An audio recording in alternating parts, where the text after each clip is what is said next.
Bitcoin's going to $100 million, right? And that's true, in my opinion. That's true. And they think to themselves, the world is going to be much the same, but just with me being very rich. That's not true. That part's bullshit. We mentioned it. Like, imagine how much more tired we would be if we were holding a much different hand of fiat. Yeah. Well, I think that's the thing is that, first of all, let's not like, I think every Bitcoiner wants to make it seem like they're really tough and zen and like, stoic and the markets don't affect them and whatever. And that's its own psychological trick. I'm willing to admit that like the markets have made me cry. They have made me puke. They have, like they have made me throw things at the wall.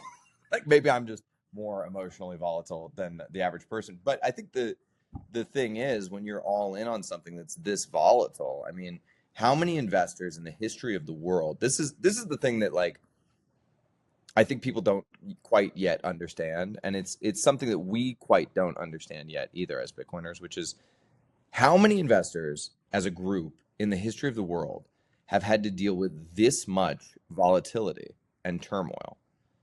I can't think of anybody. I mean, the tech guys in the 90s had like one significant drawdown. Bezos lost like 93% of his net worth or something like that. So that's significant. That's big. I've been through 3 of those. I have friends that have been through 4 or 5 of those, and I think that it's conditioning us to be this, like, we're becoming this group of extremely battle hardened individuals and a community that's extremely battle hardened in a way that like we don't flinch. Look at the market turmoil that's going on right now. People are down on their retirement accounts by the order of like 20%, and people start to panic. They're freaking out. 20% is a huge move for them because it's like if you had $1 million, you now have $200,000 less, and that's a very meaningful amount of money. We as Bitcoiners see a 20% move and we laugh at it. It's funny to us. So in a way, you have these like Spartans, these like financial investing Spartans who are like it's like all of the Assyrians are like scared to go to war with the Persians, and we're like waiting for our beautiful death. We're like, come on, give it to me. Like, find me a worthy adversary. You know what I mean? Like, we laugh in the face of pain or whatever. And that's a weird thing. It's a weird phenomenon.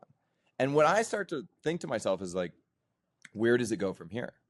What can we do together as individuals and as a collective with our Bitcoin capital, with our Bitcoin wealth? Because we are the Bitcoin capital. If you have Bitcoin, you are the capital allocator of the future, right?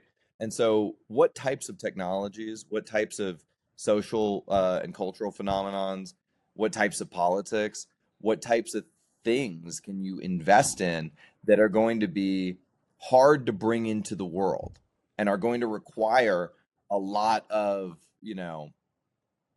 stoicism, a lot of resolve, like an ideological, fervor, all the things that Bitcoiners are good at, all the things that we've learned over time. Like, we've been in this cocoon of, volatility, if you've been a long-term hodler, that I think is hardening you as an individual in all the right ways and making you ready for the journey that comes. Or at least that's how I see it. I feel like we're being pulled forward to some sort of destiny that is larger than Bitcoin itself, because Bitcoin is going to be the capital of the world.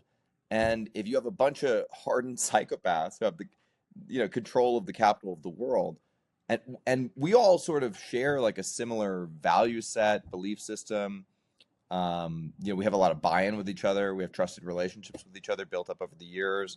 We've watched how each other have interacted through extreme, extremists. Like, how does somebody react when the market goes down 85%?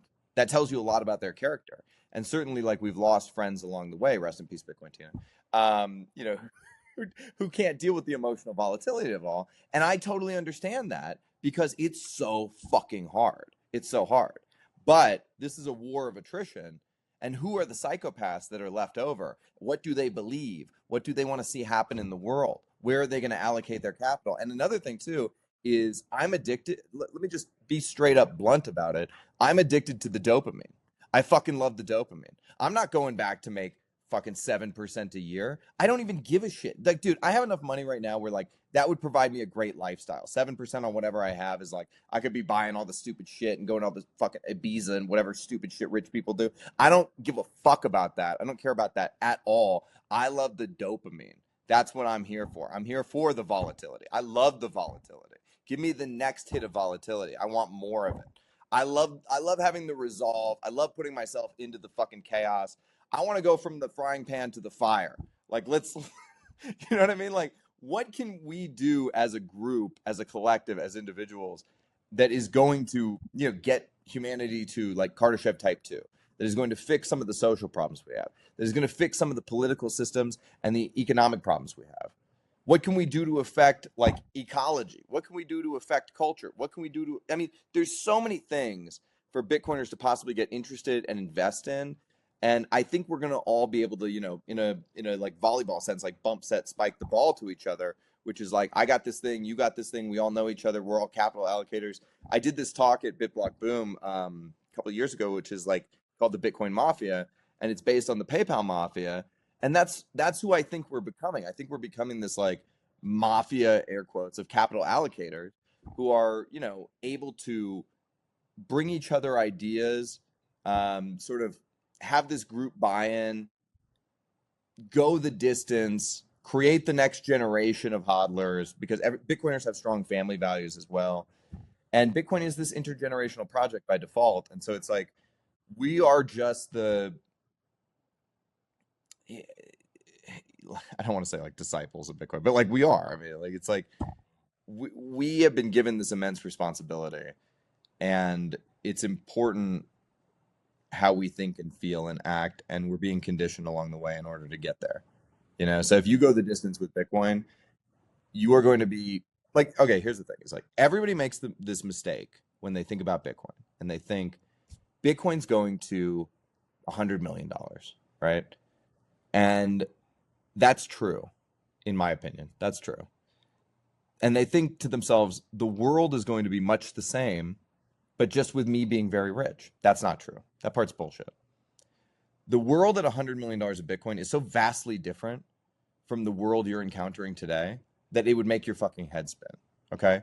And by hodling, my like hypothesis here is that by hodling, you're going to be able to meet that new world on an equal footing, on a strong footing, because hodling is going to condition you for the world that's going to appear at $100 million of Bitcoin.